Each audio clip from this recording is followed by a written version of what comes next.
Sounds good. All right. So when Adam and Jose came to me, 2 months ago, and they're like, let's put together this Bridging the Gaps event. One of the biggest things I wanted to do was to get some sort of roundtable together where at least 3 different levels we could sit and chat and talk to each other about some of the stuff that we do. And I, being me and being a high school teacher, run out of time. And so basically, it was in the last 2 weeks that I've been scrambling and emailing all the people in my group here going, hey, I want to do this. Will you please come do it with me? And the fun thing about it is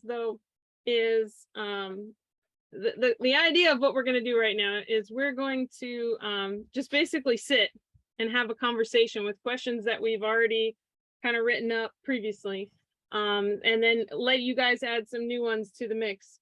But we're going to represent Elizabeth's here representing kind of JHS and SHS because she gets to do both, and I'm representing SHS, and so is Jennie. And then Michi is here representing our university side. And so these are all people that I've talked with multiple times and even gone karaoke and hung out with. And I don't 100% know exactly everything they do at their jobs. And these are my friends. So I really want to know, what are you guys doing? And is this really true? And what do we all need to know?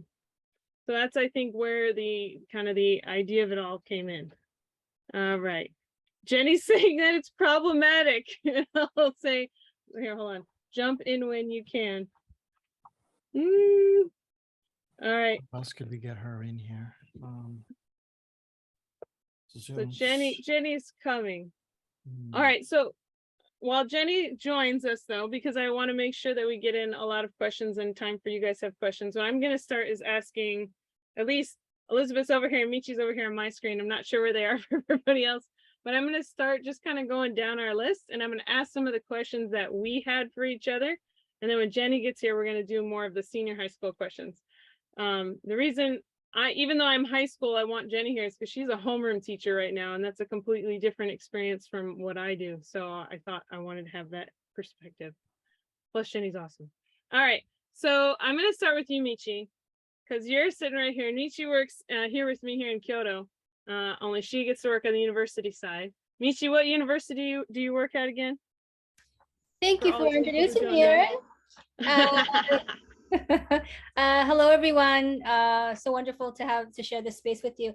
My name is Michi Saki, and I'm associate professor at Doshisha Women's College of Liberal Arts. We're a small liberal arts college, and we are a separate university. Same family, but separate university from Doshisha University, a private university in Kyoto. And I work in a faculty called Representation and Culture, which I'm not really sure what that means, but what it is, it's a faculty where it has the English department and the Japanese department. So I work in the Department of English, and I teach skills classes as well as content-based courses in English. And I teach from first year all the way to 4th year. Awesome. All right. And then Elizabeth's over here. So Elizabeth, what school is it that you teach at again? Yeah, I'm based at Kasukabe Kyoei Senior Junior High School. That is in Saitama Prefecture. It's attached to Kasukabe University, Kyoei University. And we have a second campus a little bit far away from us, but we have a second campus in Tokyo. I'm embedded in the junior high school. I'm responsible for grades 1, 2, 3, largely output, communication, composition. And that's junior high school. And then senior high school first year, a combined course of English communication, conversation strategies, and composition that is probably based around Aiken pre-2 level. All right. And then Jennie's here and connected. Jennie, yes. What school do you work at again? What is it that you do? So I work at Hokuchiku High School in Fukuoka. It's actually located up in Kitakyushu, so up in the north. and it is a public high school, but we do have an English course there. And I am the homeroom teacher for the first year English course students and just a member of the first year English teachers, I guess. So I have 2 ALTs at my school who I team teach with for 2 of the courses that I teach as well. Yeah. All right. Okay. So this is my assembled team. And as before mentioned, I teach senior high school here in Kyoto at Sagano High School. So Michi, I'm coming back around to you because you were the first question that I wrote up here on the list. And my question for you that I wanted to ask you was, so I often hear from uni friends that the kids don't seem to know this or know that when they get to university.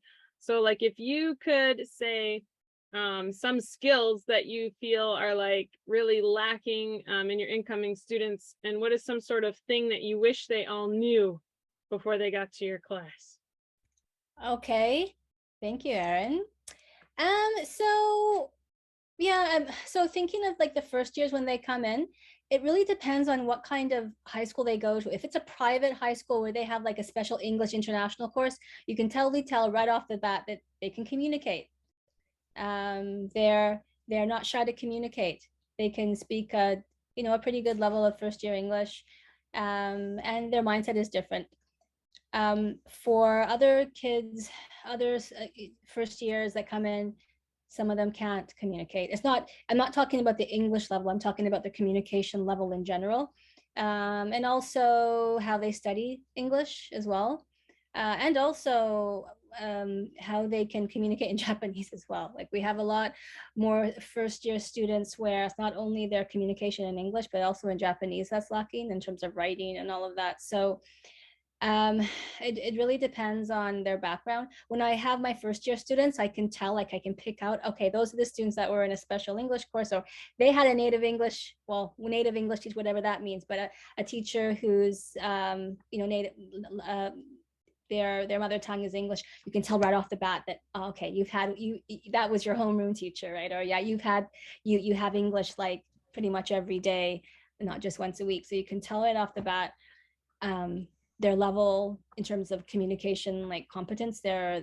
level in how to collaborate and speak with one another.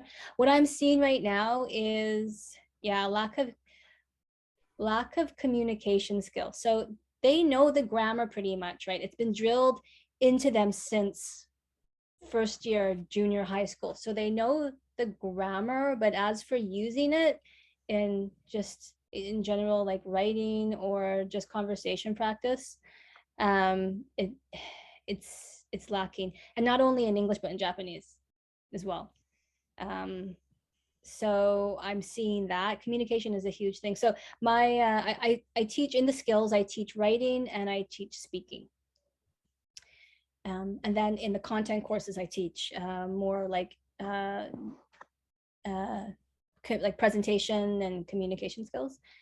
But in my first years, I'm really seeing now it's a lot of communication skills. And now I know in junior and senior high school, I used to teach senior high school back in the day, and I know that for the teachers, they have to cover a certain amount of like coursework within like a certain amount of time, and it's like a race to do it because of entrance examinations and all that. So some schools, they don't have time to do conversation and communication skills. They just don't. They just get through the coursework in a timely manner because they have a deadline. So they don't have time to do communication, but I see that a lot right now. Just they don't have the communication skills. I'm not saying fluently, like they don't have to speak fluently, but in trying to put words and grammar together, it's kind of really like the impetus even just to talk, to like jump in and do it. Yeah, for that. It could be just my university, I don't know, but I talk to my other friends that teach at other universities, both private and public, and that's the thing that we're seeing, just a lack of communication skills. And I don't think it's the fault of the teacher and at the high school, the junior high school. I think it's just because young people right now they have a lack of communication skills. That's what Okay. I think anyways, because of social media and all of that. They don't really talk so much with each other, like in terms of communicating face to face. Picture, So right? Emoji. emoji, yeah. I'm I gonna was- pivot that to Jenny actually, because the question that you wrote, I think Jenny can answer. So your question that you wrote was, you're curious to know if high school students learn any kind of communication skills, and if so, how are they taught and what types of methods are used to encourage communication in the classroom? So I'm gonna pivot that one to you, Okay. Jenny, because that's for high school. So, I mean, just to sort of go off of what you had been noticing at the university level, you say that they have poor communication in both languages, both English and Japanese. And so by default, if they also are poor communicators in Japanese, it leads me to believe that it has nothing to do with language ability and everything to do with them. And perhaps, I don't know if when you say recently this has been an issue, if you literally mean in the last 3 years since we've been in this pandemic, or if it's been longer term than the last couple of years. Because of course, for anyone, these last few years, I don't know, they're a weird time. Yeah, everybody's been affected by the pandemic. So I think I would say from the last 3 to 5 years, even before COVID. So and probably even more so because of COVID. But Yeah, before so COVID, certainly yeah. because of COVID, people have lost a lot of their ability to communicate in either language, that I would say. But when you tell me that it's both languages, to me, language as in English is no longer really a part of the equation, because there are lots of students who are just really bad at communicating as people and not necessarily as language learners or students, but just who they are. But in terms of the question of what kind of communication they are taught, well, this is a bit complicated because we have a course, like all the public high schools have a course called English Communication. And the course of English Communication actually does not mean communication.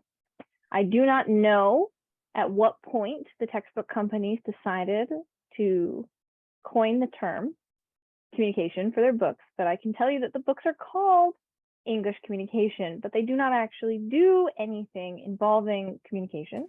They are reading books. They are books with stories that are split into 3 to 5 parts, and they have to read this passage, which is probably 4 or 3 paragraphs long for each part, and then they answer about 4 or 5 questions based on the text. They do a little bit with vocab, and then there are these 2 little bits at the end that sort of talk about communication. And it's like, what's your opinion on this? But there's no lead in to teaching them opinion. There's no structure for teaching them opinion. So they don't get it in their English communication classes. And I think the majority of the English communication textbooks that I have seen, and when I was helping with choosing textbooks for next year, they don't do that, because the publishing companies have a very different opinion than we do of what communication means. On the other hand, we do have other courses, so particularly the courses that have ALTs in them, those courses tend to be much more focused on what we would consider communication or usage. Because I was going to ask you to define what you meant by communication, because it does seem to have a very different definition for each person. Because, you know, if I first think of English communication, maybe I'm thinking of your ability to have a conversation with me, whether in solid English or enough to get by. You know, like when I have a conversation in Japanese, it's enough to get by, but I wouldn't call it a good grammatical conversation by any stretch of the imagination. But I can communicate. And so to me, that would be communication. But in terms of, you know, taking the grammar and actually utilizing it, I would say that the ALT classes tend to do that much more than regular English classes do. And so with my ALTs, like our classes are more geared towards using those grammar points. And I think I've seen that with a lot of the ALTs in Fukuoka, that their task is to use the grammar somehow and not just learn it. But they do only see the ALTs once a week at my school.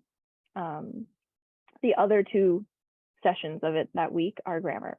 So I have grammar 2 out of the 3 times a week. 1 time a week is with the ALTs, and then they have this communication class 3 times a week, which doesn't do communication. So that's what the first year course is like at my school. All right, I'm gonna go back to Michi and have you respond, and then we're gonna go to Elizabeth to hear about junior high school. Okay, well, thank you for your answering, Jenny, and for your comments. Yeah, it's very interesting about the naming of the courses, right? Like for university, for example, we had to change some of the titles of our courses because it wasn't in like the what the Monbu Kagakusho or the Ministry of Education wanted. So they're like, okay, well, here's this course, make it speaking global in communication, some sort of, and they told us you have to change the names. You have to change the names. If you want to get the Ministry of Education's accreditation or whatever, you have to change the name. So we had to go through all our courses and some of like the naming. And there were some courses where we couldn't actually do what the title said that we were doing. So I totally understand that. It could be the same thing at some high schools where, okay, we have to call it communication, but maybe we're just reading or writing. But it has to be in like in compliance of the of like the rules and regulations of what the curriculum has to be and what diploma policy, like what the school is trying to provide. So it could I be wish I that. could tell you writing was a part of it, but it's not. It's a question that I have actually asked my department multiple times. I was like, so this is grammar. This has a little bit of listening. This is reading. Who's covering writing? Am I supposed to be covering writing? Did anyone tell me I'm supposed to be covering writing? Who's covering writing? And they have yet to answer that question. And I've asked it at least 5 times this year. Yeah, because it probably isn't, and it's just in the regulations, it's ticking a box, I think. So that could be one of the problems. So the naming sometimes doesn't mean anything when it's the course. And it's not the fault of the school. It could be just because they're trying to comply to the rules and regulations of the Ministry of Education. So that's one thing. When I say communication, I don't mean like fluent, articulate, conversations going back and forth. I think it's the willingness to ask a question to someone and maybe a follow-up question. So for example, hi, how are you? Next person, I'm fine, thank you.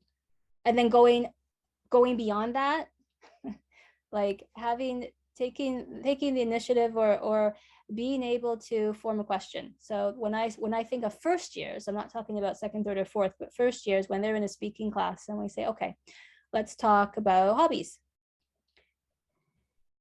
Try to speak for a minute or 2 minutes. This is just an example. So when I say communication ability, it would be the ability to form a question and to initiate a conversation with someone. Not perfect grammar.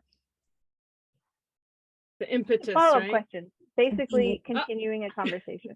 We gotta go to Elizabeth, guys. Okay. I'm done. Here. Sorry. We're gonna get over Elizabeth. We're gonna get JHS. I want to hear her on here, and then we'll come back. We'll come back for no more. worries. All right. Thank you. I'm sitting here. Go No worries. I'm sitting here nodding and going, yep. It's all true. Just to let you know, what is this? This is 2022. For the last 5 years, I've been a total bully.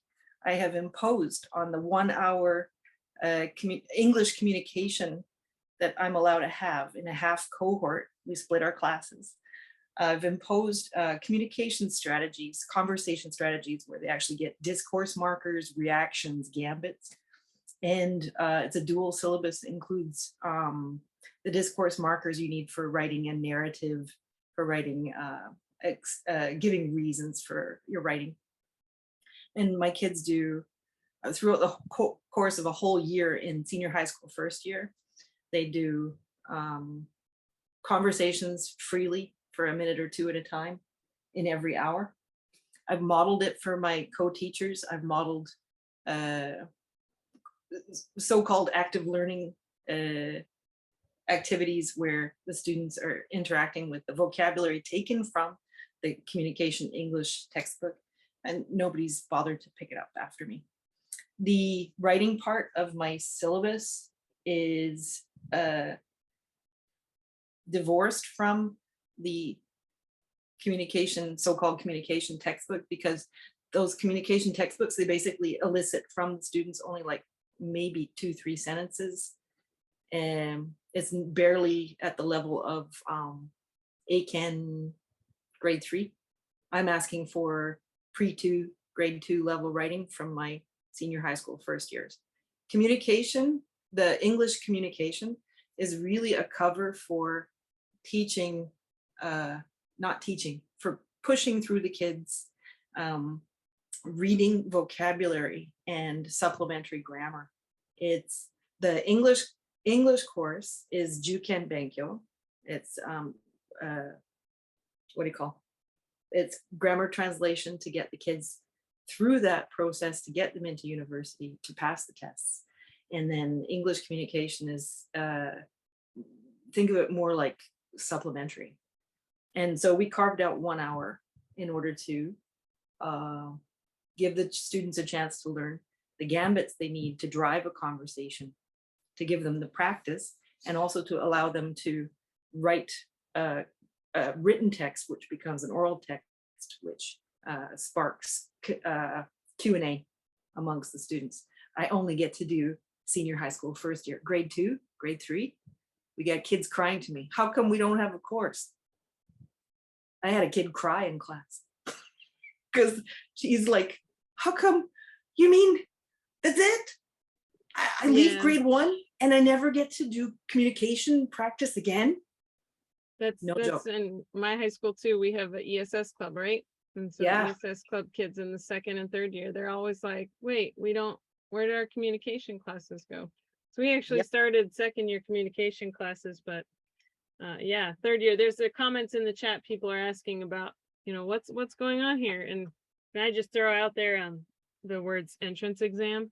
And just say that, like, that's why English communication is not communication. It's not. That's always been it. That's always been it. Because even if Next pushes things down our throats, it doesn't matter.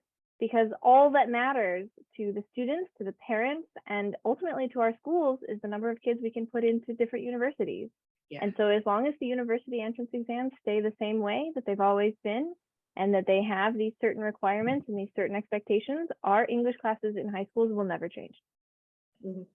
And the other thing is that you got to think, like, a very small proportion of our high school graduates go on to international universities here in Japan, and a very small cohort go on to universities in other countries. And they are absolutely anxious about, how do I grapple with oral communication? How do I get my writing up?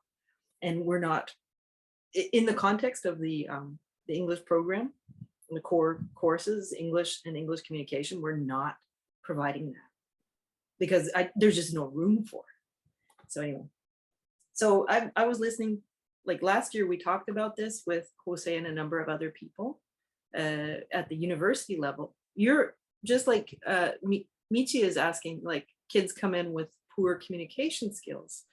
Well, I've been trying to address that at the senior high level. So my question, our students can enter at senior high school first year for our 3-year course. So we have a 6-year course. The kids come in, they enter at junior high school first year and go all the way through. And when they're done, they tend to have pretty sharp, I'd say like Zephyr B1, B2 level oral communication. Our 3-year kids, they come in at senior high school 1. And if they come from a public junior high school, they do not have the foundations. They just don't. It's so hit and miss with our senior high first year students, whether they will actually comprehend me if I do all my instruction in English with all the schema and the visuals to drive it. They just might not even comprehend it. I have to teach in Japanese.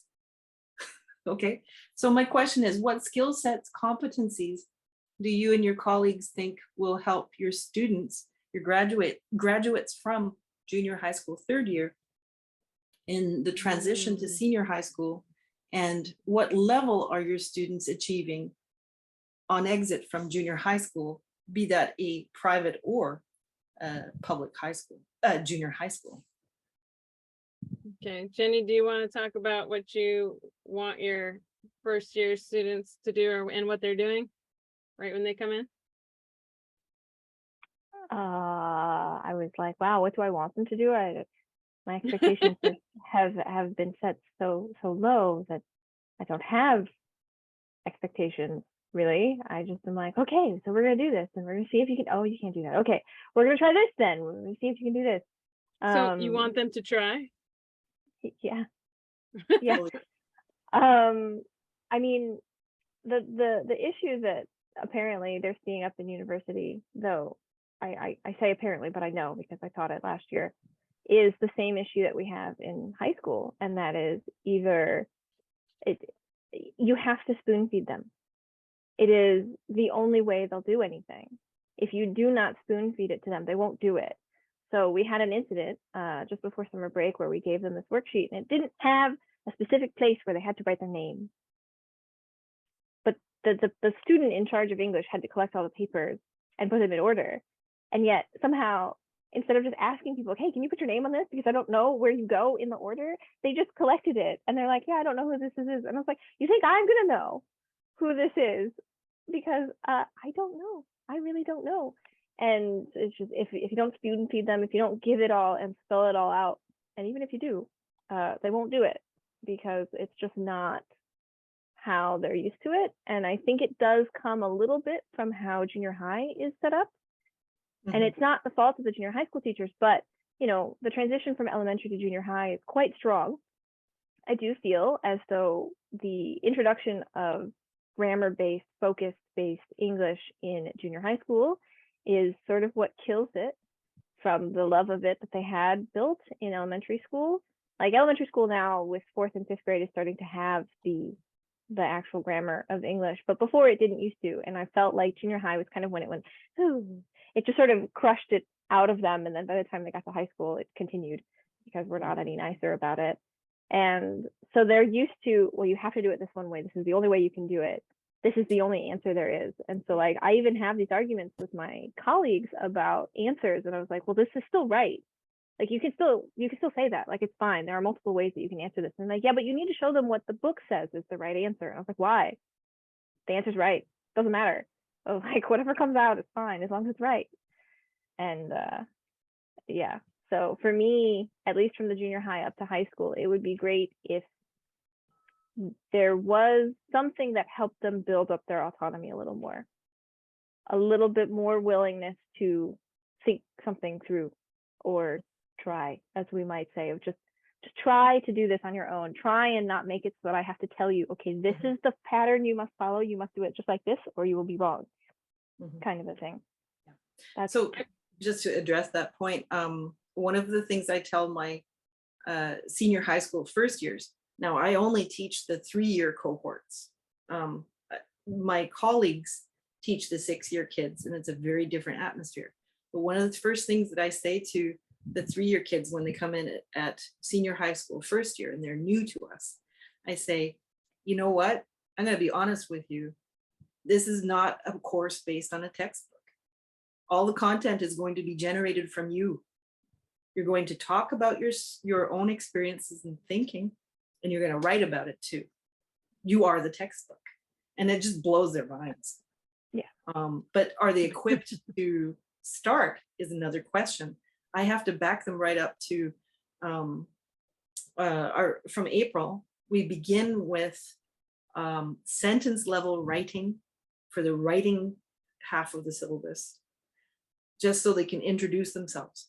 Sentence level, they cannot compose 5 sentences about themselves without a great deal of support. And number 2, we have to actually teach them how to start a conversation and how to respond to their partner, listen and respond to their partner. Oh, I dropped my smartphone. Oh, really? Just like, that's not gonna cut it, kid. You have to listen and respond appropriately, and you have to actually show not just with your language, but with your attention that you're listening to your partner, and perform that in front of other students. So yeah, I think it's really, really detrimental to the students if they've been taught all through junior high that they have to perform according to a limited set of grammatical structures or expressions even. Mhm. So we immediately start them on conversation strategies and gambits so they can actually communicate with each other. Yeah. But that's specific to what you teach. It's not been adopted by your colleagues. Okay, put it this way. There are 3 of us, non-Japanese teachers. We've been entrusted to deliver communication, actual communication, the output side to the senior high school 1 English communication program. And everybody in the English department is well aware that the state textbook that we use, I'll just say the name, it's Element. The Element 1-2 I know is it. so deficient in actual, how would you say? It's great enrichment if you're trying to teach reading and grammar. And it has appended to each unit is a very brief speaking and writing task, which has traditionally been omitted from the syllabus. And it wasn't until I played the bully and said, I'm going to actually do communication strategies and writing that we actually had an hour carved out where the students could learn how to do that. So we're the ones that have to come in and break it all up and do all the cool stuff. We get to do all the cool It's stuff. gonna happen. That's what we gotta do.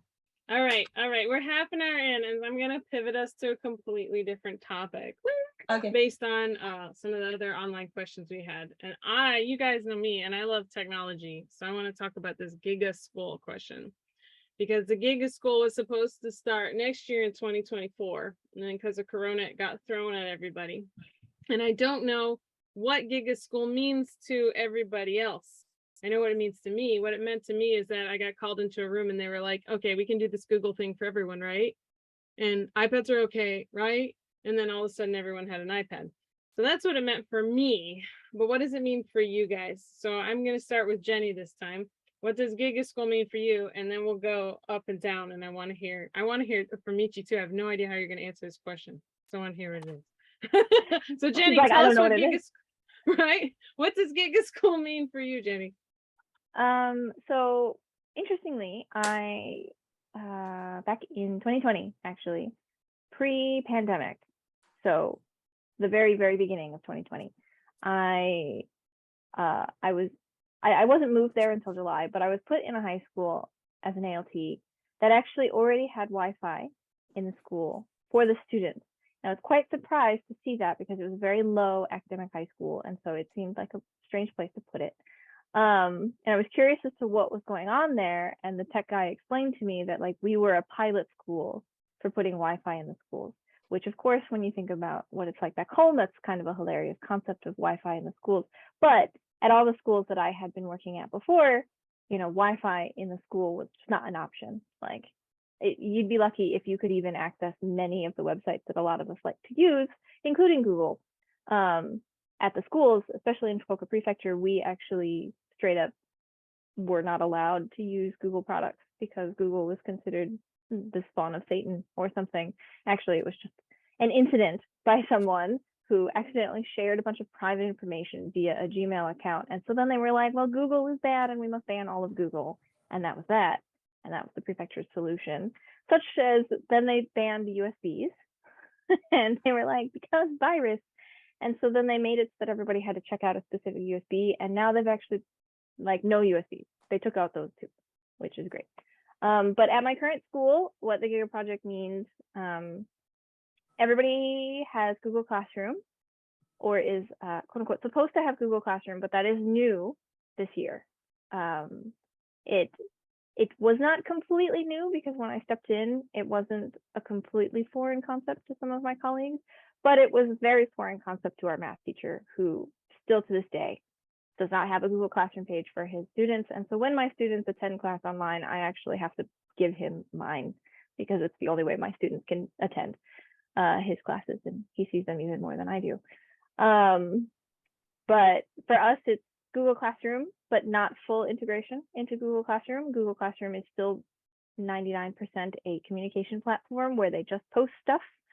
in the stream and expect kids to read it and surveys in the stream, and like that's it. That's pretty much all Google Classroom is for the majority of our teachers, and the place where they can click on the Google Meet link if they're attending online, because we do allow students to attend online when they're trapped at home because of either being positive or being a close contact with someone who's positive and therefore can't come to school.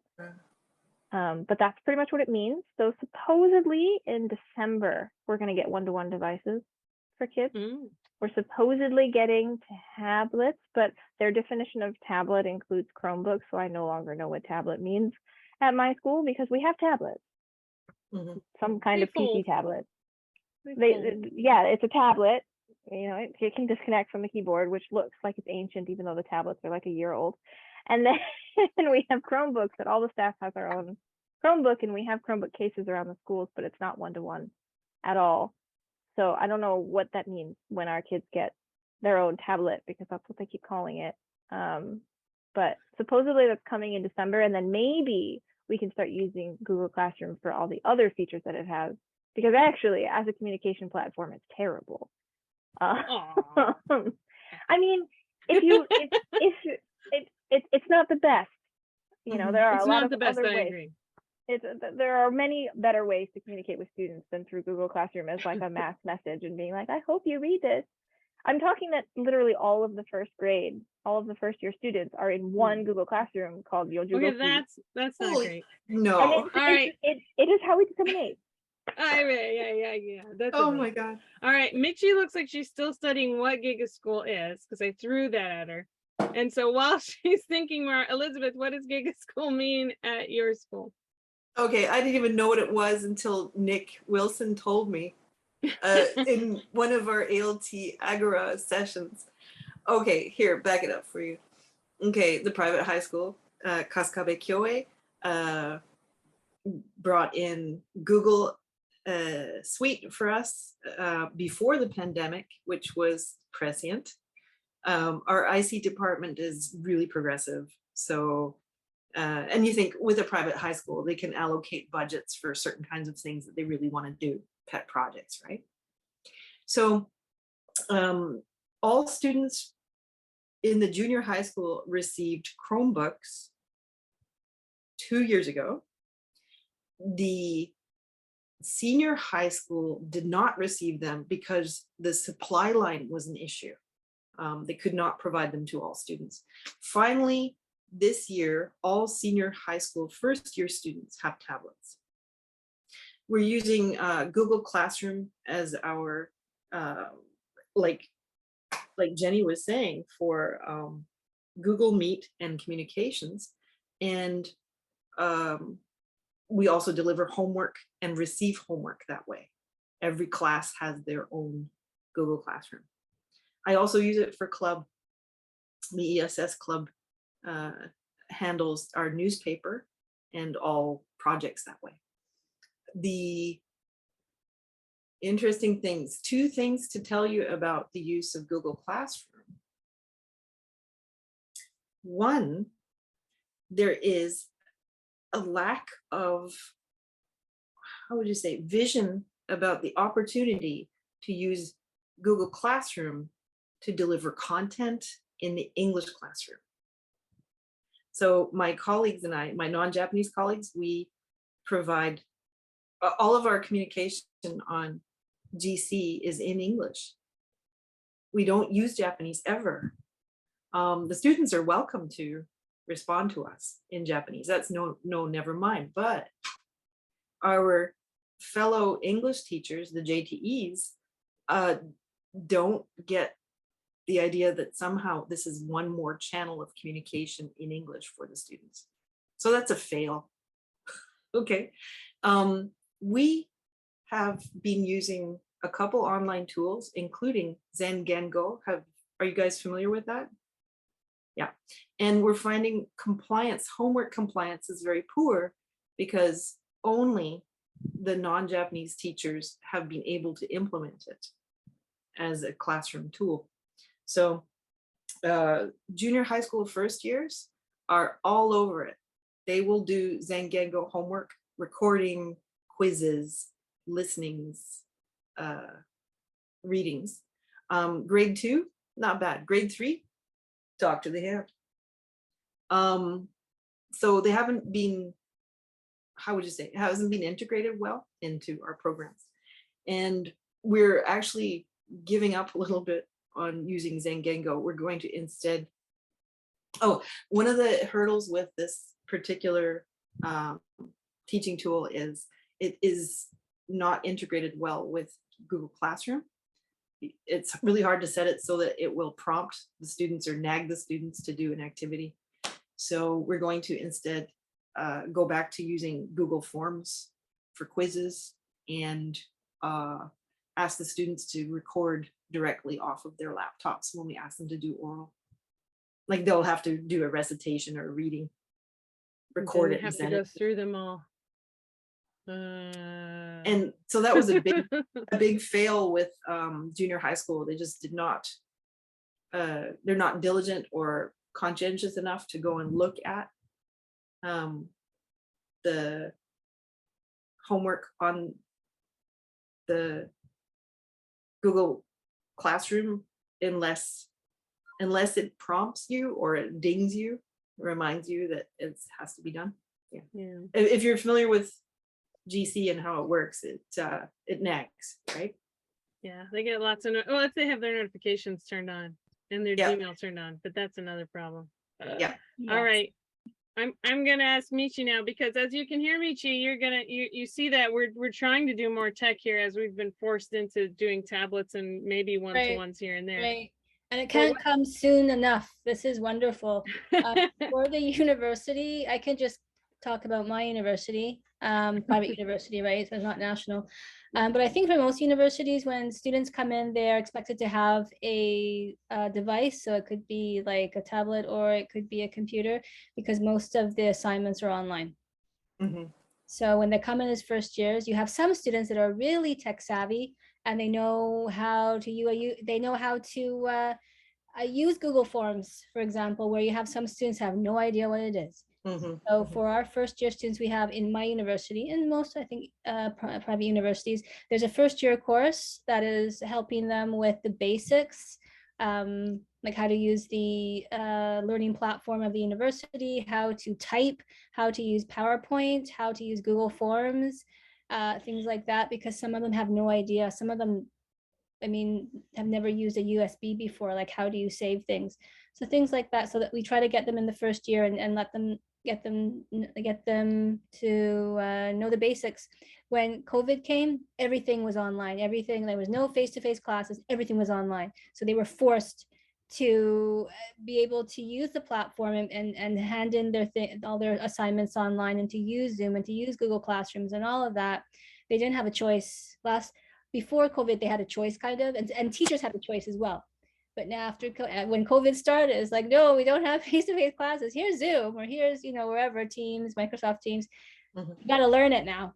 And the teachers had to use it and learn, and the students did. So yeah, so for university, when they come in, some of them have the skills, the students, some of them don't. But now universities, because of MEXT, they are universities are needing to create courses on like digital literacy, ICT, about AI and all of that. So that's a huge topic right now in the university, or private university anyways, to have these courses to develop the students' digital literacy. But students that do come in, I'm not saying all of them, but many of them have no skills whatsoever, like as for like digital literacy at all. So this course, for senior and junior, is this for both junior and senior high schools? Yeah. To have, it's mandatory at the elementary schools and junior high schools, but because high school is not compulsory, it's not like it's a choice. So like, yeah, we chose to do it because we're us, but yeah, not every high school has yet. Okay, well, for those that are able to access this, and if they can do it, this is wonderful, because it'll help the students so much when they get into the university level, when they get to first year, because everything's pretty much online now. Yeah. Excellent. Erin? I have heard of the technology. Yes. Do you think we should answer Namiko's question? Yep. Here? We're getting to a point where we can. So Yeah. in the chat, Namiko has asked an epic. Oh, hold on. My Zoom just, can you read it, Jenny? I can't scroll back Yeah. up. She wrote, I'm just curious about the level of university students choose to apply to. Is there a college counselor at the high school, or is that just through the cram schools? I'm wondering why there's so much emphasis on university entrance exams. It's not like everyone is going to attend the elite national universities or Marsh. So I'm wondering what all the hype is. And it sort of keeps going, talking about the ones who don't attend cram school and seem to be fine. And she encourages people to stop going to cram schools for English and at least go to an Eikaiwa instead if they're going to do separate stuff. And then she also asked, what's the average number of universities that one student applies to? I don't know if I'm the one who should answer this, but perhaps I might know more than some others on this, having worked at, goodness, what am I at, 5 high schools now? But at my current high school, and I'm actually going to start backwards, students are only allowed to apply to one public university. Yeah. That is it. You can only apply to one. You can choose one, and you can only apply to one. If you fail that one, then you can take the entrance exam for another school. But the turnaround time is approximately 2 weeks. So the time between the first entrance exam and the second entrance exam is only about 2 weeks for students. And so the decision to apply for the school that they really, really want to get into, but maybe can't get into, comes in tandem with the decision to apply for a university that they're more likely to get into, or at least hopefully more likely to get into. Yeah, it's not a thing here. So if it's a public university, you can't.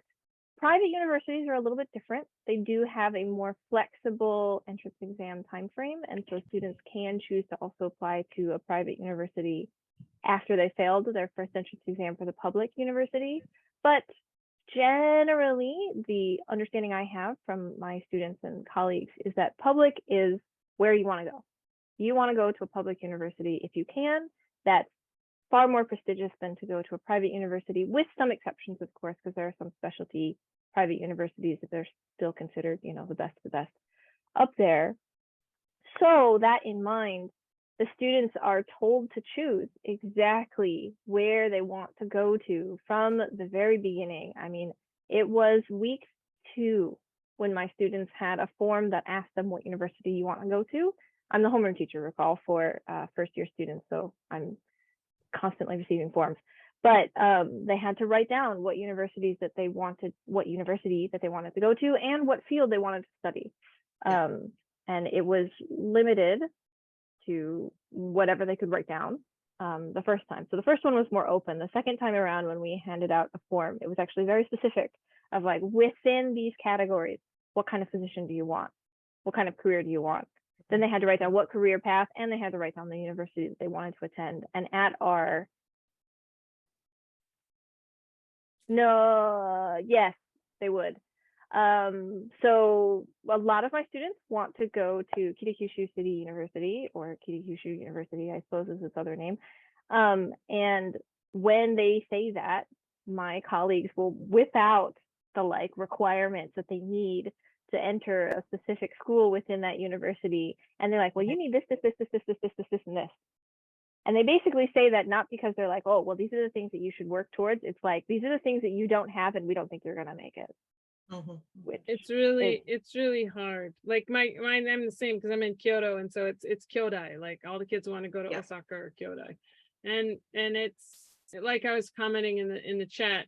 It's a lot based on aptitude tests, and if they take these aptitude tests over the course of the year, especially the first year, and they don't have it, everybody's like, well, guess you can't do that, because it is a one-shot deal. And that's the thing that I wish would change. Michi, how many for your school, how many entrance exams do they have? Like, because you're private, right? So Kazoshisha.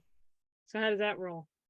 So how many like the types? Like how many chances? Because like the public universities you were talking about, there's only one day that all the public universities have their test on.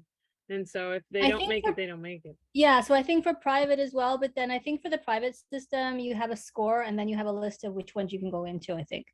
So like, Mm. so for ours, I think it's just one, but then I think there's they have different chances. Like there's one where they do the Sentashi-ken or, like one, and then they have like a choice of which ones, and then they apply again and they get. For ours, we have recommendations. In our university, we have like the regular one, and then we have recommendation exams where it's pretty much like a shoo-in, but they still have to take it. But there's different types of exams. As for getting in without like recommendation or anything, it's just one try, as far as I know. Yeah. Yeah. Our high school actually has something Oh. similar too. What were we gonna say, Elizabeth? Oh, just Catherine mentioned in the chat, absolutely. The publics are cheaper. And I know quite a few people around me who are like just brainiac people. They're in their 30s and 40s and 50s. They didn't pay for school. They were entirely scholarships. So that is a really big motivator, is your parents breathing down your neck trying to get you to apply to privates and possibly get in on scholarships. Yeah. Well, Yeah, then that's a there's the huge whole issue. the business I was gonna say when the kids don't get in, because I have kids every who don't get in. Yeah. But then they spend the year of next study, year. and the cram schools have those courses tailored to, all right, you're gonna take which school, you're gonna do it again, all right, let's do it all again. And they just spend their entire year of their life studying to take that one test one more time. Yeah. Yep. So The Ronin say. Yeah. Yep. And I know that you, Namiko, I know that you had asked about for students who don't intend on going to university, and we do always have some of those in every high school, but the high schools are actually, I can't think of a word other than segregated, in such a way that you choose the high school that you want to go to based on whether or not you wish to go to university and what kind of university you want to go to. So if you want to go to an elite university, you have to choose to go to the top high school in your area that you're allowed to apply to or move in order to get into those top universities. So the first high school I worked at was the best in the prefecture, and that one was where kids went to Todai and kids went to Kyushu University being the 5th ranked university in the country. That was the norm. At my high school, that's not the case. They're not even that high. They're definitely at local university level, but the upper level of local university and below a little bit. So I do have kids that go to slightly lower universities. go for it, Elizabeth. There's another effect that's really important to take into account. One of the issues at our school is the pressure on the homeroom teachers, the grade 3 homeroom teachers, to push students into the top schools that they can manage, the top, whatever threshold the kids can get to, because that's part of our selling point to get new recruits for our high school. And so we do have, every year we do graduate kids who make it into Todai. It is people busting their butts to get their kids in, and the kids are performers, the kids are great, but it's a small group of kids who are pushed really, really hard so that we can keep our reputation up. That's part of the game with private high schools. And interestingly, the public high schools are feeling the pressure from private high schools. So we have been getting these messages since April of more and more students are choosing to enroll in private high schools than public high schools. So, hey, colleagues, what do you think we can do to convince kids to come to our school? Like, how can we bring in more students to our school? Because it's actually becoming an issue where more families are choosing private high school over public high school. Yeah. And the fight is on.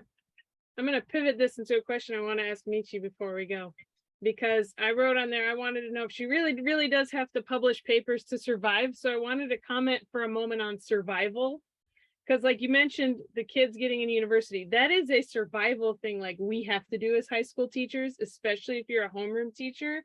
Like I have homeroom teachers that follow their kids first, second, and third year. And man, oh man, if they get the certain number of kids into Kyodai, like they get the bonuses and the accolades, Yep. and like that is what they have to do to survive as a teacher, because that's what your evaluation depends on.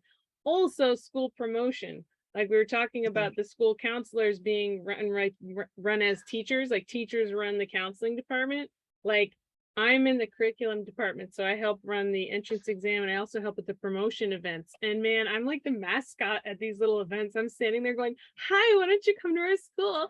Hee hee. And it really is like competition. Like we have to do this, or we won't have kids because the population is just not there of students to draw from. So that's one of our survival things. But Michi, do you really have to publish to survive? Is that like a real university thing? Like I hear it all the time. Like a publish or perish sort of thing.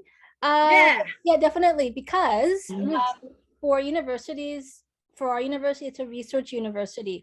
So not only do the teachers have to teach, they also have to publish and present. And the more So that how much? Yeah, like if you don't do this many presentations, like what happens? No, I mean, I think more in North America, like if you don't have to have a certain amount of publications and like some reputable journals and things, then your reputation goes down and you won't be able to get promoted. In Japan, I don't think that's the case, or anyways at my private university. But because our university is a research university, the university is expecting teachers to publish or you won't get promoted. If we don't have teachers getting kakken, or like the grants, like the Japanese big research grants, it looks bad on the university. It really does. So the more research grants the university gets, the more papers, like journals that the teachers are writing, it looks good on paper, right? Like it's a good thing for the university, because then it increases the reputation. And you know, one more thing that our university, it's a selling point. Like everybody was saying junior high school, senior high school, the homeroom teacher, and then like, you know, what universities they get to. Like if you have students going to Todai and Kyodai, wow, then you know you're going to get students enrolled. For our university and for many, it is a core. It depends on the jobs that they get after graduation. So if you have students that are, you know, becoming, let's see, they're becoming like they work for the Ministry of Education, or they work for the Ministry of Foreign Affairs, or they get into Toyota, or they get into those big Japanese companies. Oh yeah, that's going to be all over our pamphlets and things, right? Yeah. Wow. What's the percentage of students getting jobs? 99.9%. Okay, there we go. We had, you know, so it's the type of jobs that they get. See, and so that's why we're all bound by all of these things. So all of our stuff comes down to that at the end. What do we have to end up doing to survive? Because if we don't have them pass the entrance exam, if we don't have them get the good job, if we don't, yeah. And yet at the end of the day, we just want them to communicate. Please communicate. Please just talk, my children. Yes. Please just write more than 2 sentences. Right. Please write a sentence. Please write a sentence, not 2 words. Say something. Yeah. My little babies, when they come in and I make them do their first conversation test, now everything's like on the rubrics are on Google Classroom. But before the Google Classroom, we had paper rubrics, and they would literally shake in their hands as they handed me the rubric for their first conversation test. So now they just tremble a little bit, but they don't have to hold the paper, so you don't notice the shaking as much. But yeah, it's a fear. They have to overcome that impetus. But and they do. And I just want to just give me 20 seconds. I want to take my hat off to all the junior high school teachers and the senior high school teachers, because you do amazing work. Like you're the ones who are sometimes the pioneers in doing something new, and then every other any other teacher in your department might not, because they're too scared, or they're not wanting to do new things. But you're the ones who are spearheading like this, and you're the only ones in my eye that can change anything. You have good colleagues, some of you do, and you need to work together to do this. But thank you so much. And I can tell right off the bat if there's a student who has a good homeroom teacher or a good English teacher, because they're such good educators, and they can produce, and they're not scared. And you know, they even though they don't know where to write their name, they take the initiative to write it. Like, oh, is it in the right side or on the left side? Well, no, they just write it. But I just wanted to say thank you to all the high school teachers, junior high school teachers, for doing such a great job. Thank you for keeping it Thank up. you. We need our, I always wonder what happens to my kids when they graduate, because I know some of them go to Doshisha and I know some of them go to all these other universities, and I'm like, and every once in a while one comes back to visit me and they're like still doing awesome, and I'm like, thank you, university. I love it. I love it. Oh, I had a All shock. right, guys. Oh, I have go a for story. it. Oh my God. So this, you know how we're all masked, right? We're all masked, and we get these jishusei, these student teachers from the university, and this girl comes up to me. She's got a mask on, she's got black suit, right? And she's like, I'm really pleased to see you. I've got some questions about the syllabus that you're teaching from. Can we sit down and talk about it? And I said, well, yeah, my name is Elizabeth. I'm in the English department. You're welcome to talk to me. Do I know you? And she was my student. I just didn't recognize her with makeup on and a mask, right? And OMG, this beauty, she's just an amazing person in general. But in 1 year of study at university, whatever you guys are doing at university, it's magic. She went from halting kind of, again, Sefer B1, B2 level to C1 in a year or two. And it's her commitment, yes, but also, and she's not spiky. I saw her written composition. She can write beautiful letters and essays in English. And that's so gratifying. That's what makes my day when they come back and tell me what they're doing. So yeah, she's gonna be the English teacher. I told her don't do it. Oh, go back away. What do you think? All right, guys. No, but anyway. Thank you guys so all happy. for coming today. Thank you so much, all my panelists here, and thank you, audience, for jumping in with some questions too. But we are at our time limit because we have another presentation coming up in about 14 minutes or so. And thank you, Erin, So for organizing. thank you. Oh yeah. No, thanks for coming. This was fun. I always want to ask all these questions and find out what everybody thinks, and it's so nice to hear what you guys do. I feel like I know what you do, but I don't know what you do. So this is fun. This is really cool. Thank you again, Jennie and Erin. And I saw Catherine jumped in there with a comment or two. That's awesome. Yeah. All right. Cheers. Yeah, I gotta go. Thank you. Thank you, everybody.